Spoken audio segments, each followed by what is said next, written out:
여기 한국으로 여행을 왔다는 프랑스 여성이 있습니다. 그리고 그녀는 한국의 백화점에서 쇼핑을 하다가 불의의 사고를 겪고 의식을 잃고 마는데요. 하지만 의식을 차린 뒤 재수없는 한국이라며 궁시렁대던 그녀는 이내 CCTV로 본 한국인들의 모습을 보고 눈물을 흘리며 주저앉고 말았다고 합니다. 그렇다면 이 외국인이 한국에서 대체 무슨 경험을 했던 것인지 자세한 내용 살펴보도록 하겠습니다. 안녕하세요. 저는 프랑스인 루이즈라고 합니다. 제가 태어난 이래로 20년 동안 저는 매일같이 똑같은 공간에서 똑같은 풍경을 바라보며 똑같은 삶을 살아가고 있는데요. 뇌전증이라는 저주에 걸린 저는 언제 어디서 의식을 잃고 발작을 일으킬지 알 수가 없어서 늘 집에서만 지내야 했거든요. 수십 년째 이어진 약물 치료는 전혀 효과가 없었고 아무래도 저는 비좁은 집에서 평생 창문 속에 비친 바깥 풍경만 바라보며 살아야 할 운명인 듯 했습니다. 그러다 저는 판에 박힌 똑같은 삶에서 벗어나 새로운 도전을 하기 위해 인생을 건 여행에 도전하기로 했는데요.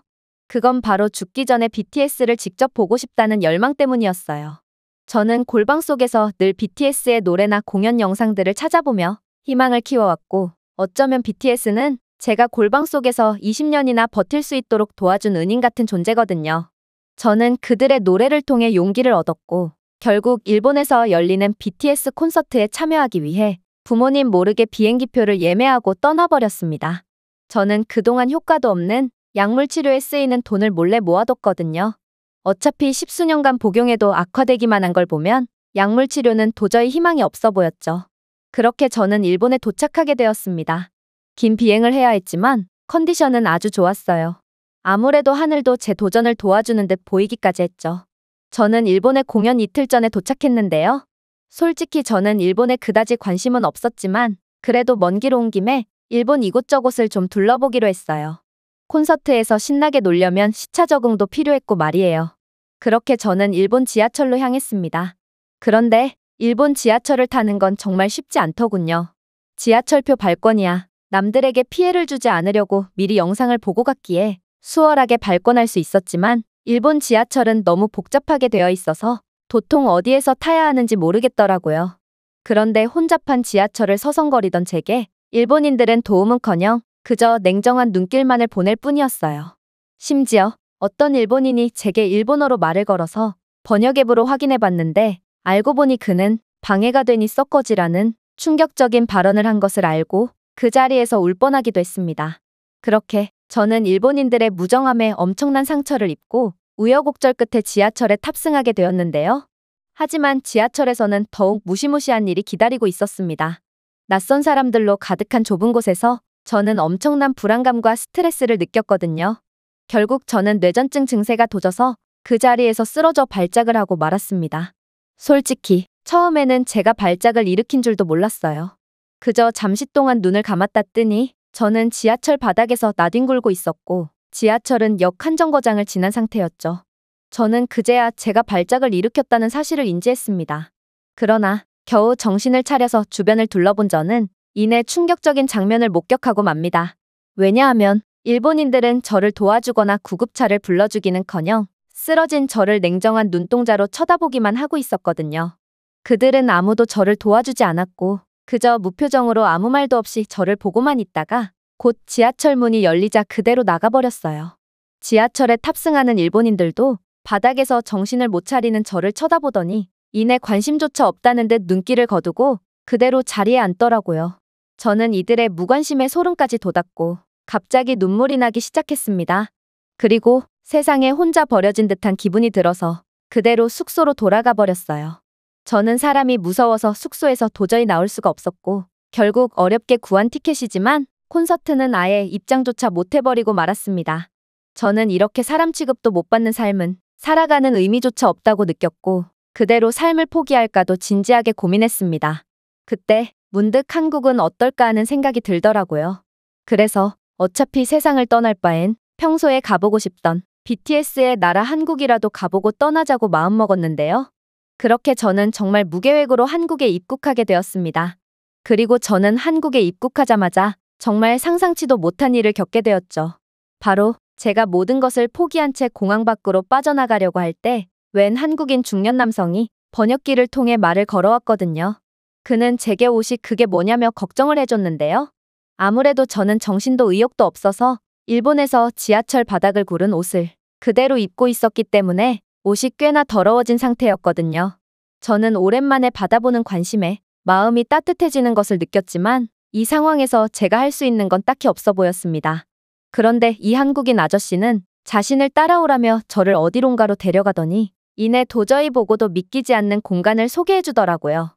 그건 바로 코인 세탁방이었는데 한국 공항에서는 건조 기능이 있는 고성능 세탁기를 24시간 사용할 수 있다고 설명해준 그는 세탁과 건조까지 30분도 안 걸릴 테니 바로 옆 탈의실에서 옷을 갈아입고 더러워진 옷을 세탁하는 건 어떻겠냐고 제안하더라고요. 그는 옷차림은 별거 아닌 것 같아 보여도 그날의 기분의 많은 부분에 관여한다며 제게 행복한 하루를 보내라고 한 뒤 자리를 떠나셨어요. 저는 일본인들과 달랐던 한국인 아저씨의 친절에 너무나도 감사하는 한편 공항 같은 공공장소에 고성능 세탁기가 구비되어 있는 한국의 모습에 감탄할 수밖에 없었습니다. 사실 저는 일본 공항에 입국했을 때 웬 아주머니들이 추운 날씨에 공항 직원 유니폼을 손빨래하고 있길래 번역기를 사용하며 세탁기를 돌리면 되지 않냐고 물어보기도 했는데요. 그러자 자신들은 공항 청소직원이라고 밝힌 아주머니들은 일본의 공공기관은 세탁기를 구비해둘 예산도 없을 뿐더러 일본에서는 세탁기를 사용하는 것보다 손으로 직접 빨래를 하는 게 더욱 깔끔하고 일본다운 행동이라고 여겨지기 때문에 공항 같은 공공시설에서는 청소 직원들이 손빨래를 전담하고 있다는 다소 황당한 말을 건넸죠. 그러나 한국은 이미 공항에서부터 최첨단 세탁기를 통해 직원뿐만 아니라 공항 이용객들의 복지까지 신경 쓰고 있는 선진국이었던 것입니다. 그렇게 한국의 따뜻한 모습의 삶을 살아갈 의지가 생긴 저는 세탁기에 더러운 옷들을 집어넣었고 20분 만에 모든 세탁이 완료된 새 옷을 입고 새로운 하루를 보내게 되었습니다. 하지만 너무 들뜬 탓이었을까? 저는 곧바로 위기를 겪고 말았죠. 저는 숙소에 짐을 놓고 나온다는 게 그만 지갑을 통째로 놓고 나오고 말았거든요. 문제는 이 사실을 버스에 탑승해서 요금을 지불하려고 할 때 알았다는 것입니다.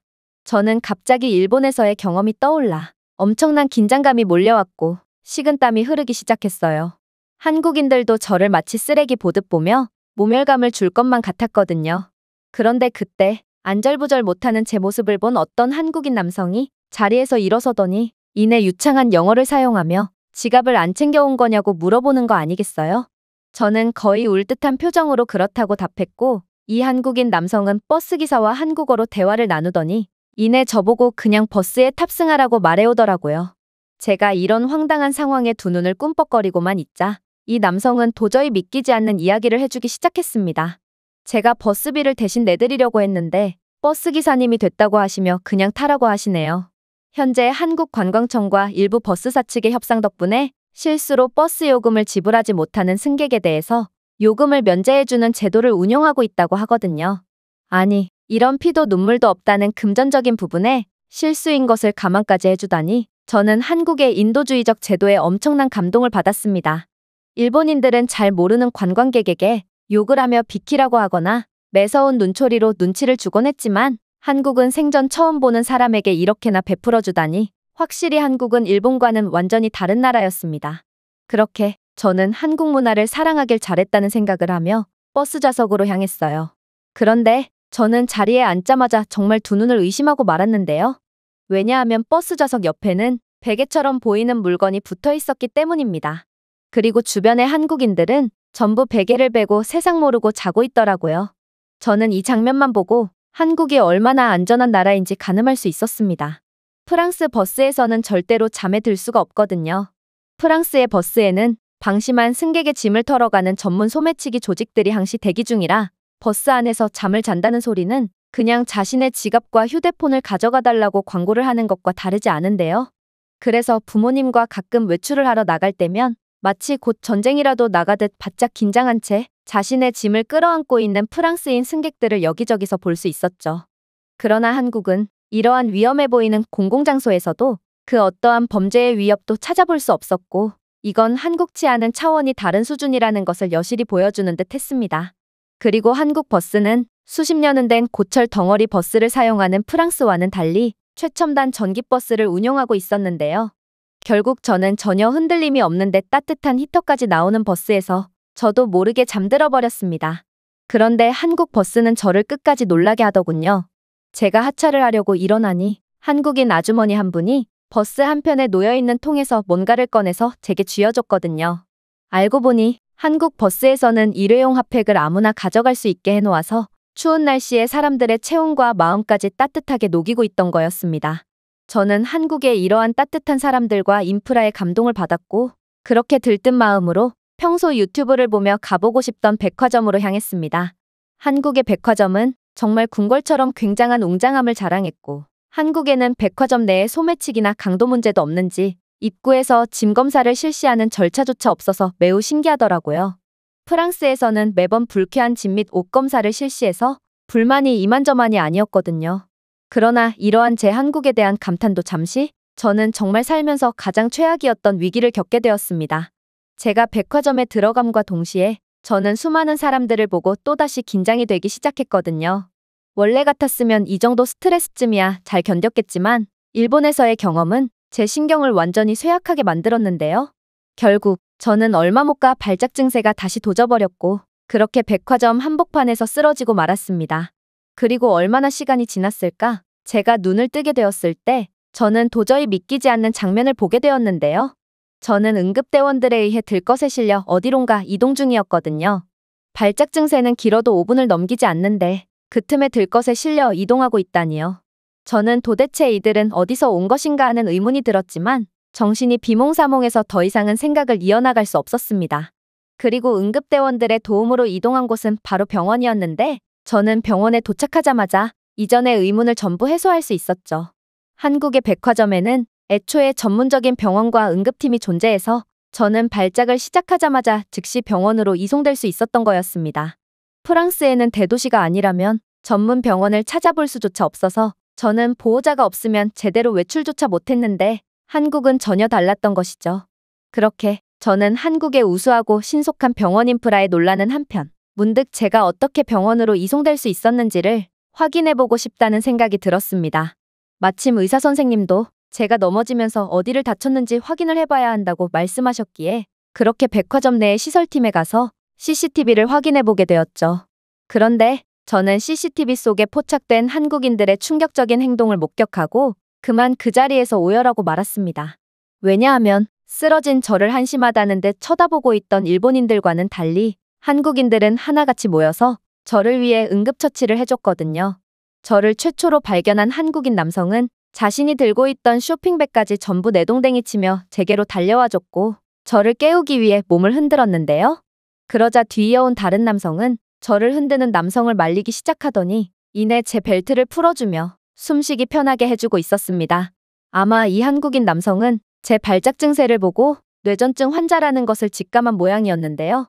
뇌전증 환자가 발작한다면 환자를 강제로 깨우려 하지 말고 일단 숨쉬기 편하게 해주는 게 급선무거든요. 그렇게 이 남성이 응급처치를 해주는 사이 다른 여성은 어디론가 전화를 걸며 응급대원들을 부르는 모양이었고 그 와중에 자신의 생수를 건네는 한국인들도 있더라고요. 이러한 한국인들의 멋진 단합 덕분에 저는 거의 쓰러지자마자 백화점 내 병원으로 이송될 수 있었던 거였습니다. 심지어 들것에 실려 이송되는 저를 본 한국인들은 그렇게 맹렬하게 달려와 도움을 줄 때는 언제고 하나같이 마치 당연한 일을 했다는 듯 쿨하게 그 자리를 벗어나 버렸는데요.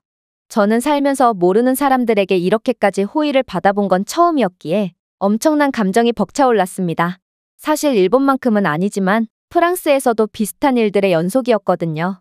프랑스 사람들은 쓰러진 저를 혐오스럽다거나 냉정한 눈빛으로 바라보진 않았지만 그렇다고 해서 도움을 주지도 않았는데요. 그저 제가 할 길을 갈 뿐이었죠. 제가 골방에서만 얌전히 박혀 살았던 이유도 저는 일련의 경험을 통해 어렸을 때부터 저를 도와줄 사람은 부모님밖에 없다는 사실을 뼈저리게 알았기 때문입니다. 하지만 한국인들은 매번 폐만 끼치고 짐만 되는 저라도 누군가에게 도움을 받고 사랑받을 가치가 있는 사람이라는 것을 확인시켜줬습니다. 저는 추가적인 치료를 받아야 하는지 확인하기 위해 CCTV를 확인했지만 오히려 오열로 인한 탈진 때문에 치료를 받을 뻔했을 정도로 한국인들은 제게 기적 그 이상의 경험을 안겨줬죠. 좌절감과 무력감 때문에 죽기 위해 온 한국에서 한국인들은 저를 신체적으로도 정신적으로도 되살려줬고 저는 이런 아름다운 나라에 완전히 반해서 프랑스로 돌아가지 않고 있는데요. 프랑스에서 그렇게나 약을 먹고 심리치료를 받아도 악화만 됐던 제 뇌전증은 마음을 항상 편안하게 가질 수 있는 한국에 있다 보니 점점 차도를 보이는 중이랍니다. 심지어 저는 프랑스에서 매번 왕복 3시간 거리의 병원에서 처방전을 받고 비싼 약을 구매해야 하는 것만으로도 굉장한 스트레스를 받았지만 한국에서는 비대면 처방 및 약 배송 시스템이라는 놀라운 인프라가 이미 대중화되어 있더라고요. 저는 한국에서 굳이 병원에 가지 않고도 배송업체와 연계된 약국을 통해 저렴한 가격의 약을 받아보고 있는데요. 결국 저는 해외임에도 정말 많은 시간과 돈을 절약하며 살고 있죠. 한국인 의사 선생님께서는 뇌전증의 악화 원인으로 심리적인 요인도 강력하게 작용하므로 병이 한국에서 호전되고 있다면 안정기 1년이 지날 동안은 웬만해서는 환경을 바꾸지 않는 것이 좋다고 말씀하셨는데요. 저는 이런 의사 선생님 말씀을 핑계 삼아 제 조국보다도 편한 한국에서 새로운 정착을 준비 중입니다. 한국은 알면 알수록 아름답고 멋진 나라거든요. 제가 준비해온 내용은 여기까지입니다. 끝까지 시청해주셔서 진심으로 감사드리며 여러분들의 구독과 좋아요, 알림 설정은 영상 제작에 큰 힘이 됩니다. 이상 세모튜브였습니다.